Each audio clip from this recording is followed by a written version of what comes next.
کہتے ہیں کہ یہ مجھے کسی نے کلپ بھیجی کہ وہ جو اعلان کر رہے ہیں جی کہ اگر آپ نے کسی بھی دنیا یعنی ملک کے مزار پر دعا کروانی ہو آپ ہم سے کانٹیکٹ کریں، کھانا کھلانا ہو غریبوں کو ہم سے کانٹیکٹ کریں، ہم وہاں جا کے آپ کے لیے دعا بھی کریں گے اور مزار پہ کھانا بھی کھلا دیں گے۔ اس طرح کرنا کیسا ہے؟ یہ بالکل ناجائز ہے، فراڈی ہیں سب کے سب، یہ مطلب یہ کہ پیسہ کمانے کے دھندے بنا رکھے ہیں۔ سب سے زیادہ آسان ہے لوگوں کو دینی لحاظ سے بیوقوف بنا کر ان کی جیبیں خالی کرنا، اور ہمارے لوگ اس لیے بیوقوف ہو جاتے ہیں کہ انہوں نے اپنی دین کی بیسکس بھی نہیں سیکھی ہوتی۔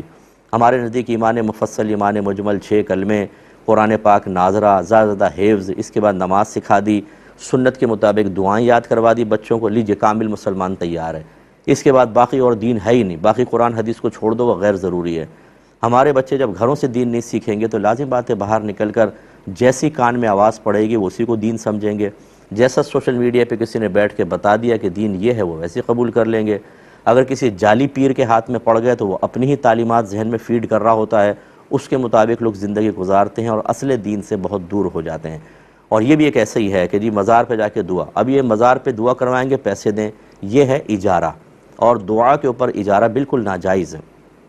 حتیٰ کہ علماء نے یہاں بھی یہ بھی بیان فرمایا کہ بعض لوگ حفاظ کو بٹھا دیتے ہیں قبور پر کہ آپ قرآن پڑھیں، ہم آپ کو اتنی اجرت دے دیں گے تاکہ میت کو ثواب پہنچے۔ قرآن پڑھنا ایک طاعت ہے، یعنی ایک نیکی ہے، اور نیکی پہ اجرت نہیں لے سکتے آپ۔ اب نیکی پہ اجرت لیں گے ثواب ملے گا ہی نہیں، تو ایصال ثواب کیا ہوگا یہ بتائیے؟ اب یہ فراڈی وہاں جا کے بیٹھ جاتے ہیں اور لوگ ان کو پیسے دے رہے ہیں۔ اس طرح یہ بھی پکے فراڈی ہیں، ان لوگوں سے آپ دور رہیں۔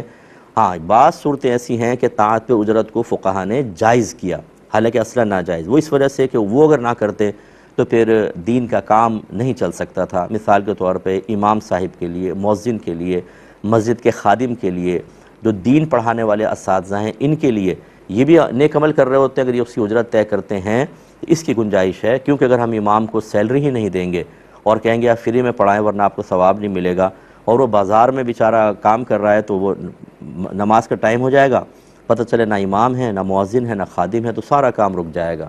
ایسی اگر دینی اساتذہ ہی نہ ہوں تو فقہ کون پڑھائے گا، عالم کون بنائے گا، مفتی کون بنائے گا، حافظ کون بنائے گا؟ ان چیزوں کا استثناء کیا۔ باقی وہی اب حکم اصل پر ہے کہ طاعت پر اجرت لینا حرام اور گناہ کبیرہ ہے۔ تو یہ لوگ اس قسم کے جو ہیں یہ آپ کو گناہ کبیرہ کی طرف مائل کر رہے ہیں۔ ان کی دعاؤں میں کیا برکت ہو سکتی ہے جو پیسے لے لے کر آپ کو پاگل بنا رہے ہوں؟ ان سے آپ دور رہیے۔ اسی طرح ایک کلپ مجھے دکھائی کسی